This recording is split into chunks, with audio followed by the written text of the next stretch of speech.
Marami sa mga luto at sausawan natin mga Pilipino. Kulang kung wala ito. Ang maliit at napakaasim na kalamansi.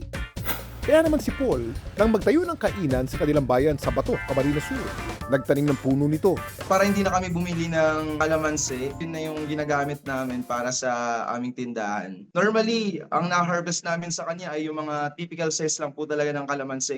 Pero nanlaki raw ang kanyang mga mata nang ang puno ng kanilang kalamansi, naging ganito kalaki ang mga bunga. May mga bunga po na doble na yung size, may triple na po yung yung size niya compared sa regular size ng kalamansi. Nagulat po kami, nagtry kaming pumitas ng isang bunga tapos marami siyang juice. Hindi raw mawari ni Paul kung bakit biglang lumaki ang mga bunga ng puno.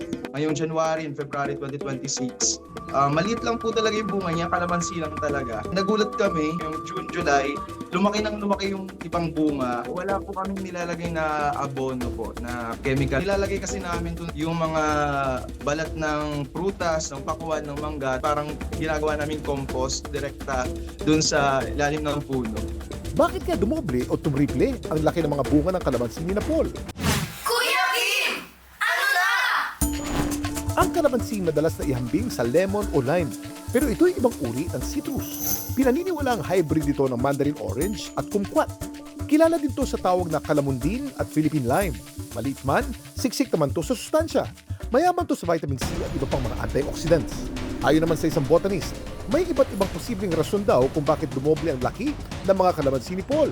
First is yung variety. Maaaring hindi talaga siya truly na kalamansi. It can be other citrus species. Pangalawa is yung soil fertility. Maaaring na because of enrichment of the soil. Kaya ganun. Kasama din po yung water adequacy. Pwede din po yung other factors just like yung fruit thinning. Ibig sabihin, hindi lahat ng flowers ay nagde-develop into a fruit. Maaring nakaka-apekto rin daw sa bunga nito ang mga nilagay ni Paul na organic materials. Pwede po na nakaka-enrich siya particularly siguro ng nitrogen kasi yun din po ang primary involved doon sa fruit development.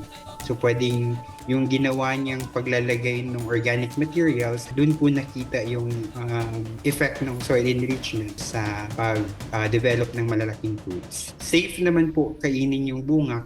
Pero alam niyo ba kung anong lalawigan sa Pilipinas ang tinuturing na Kalamansi King? Mga kapuso, welcome to Oriental Mindoro, ang tinuturing na Kalamansi King ng Pilipinas. Ayon sa datos ng PSA o Philippine Statistics Authority, ang lalawigan ng Oriental Mindoro ang top producer ng kalamansi sa buong bansa.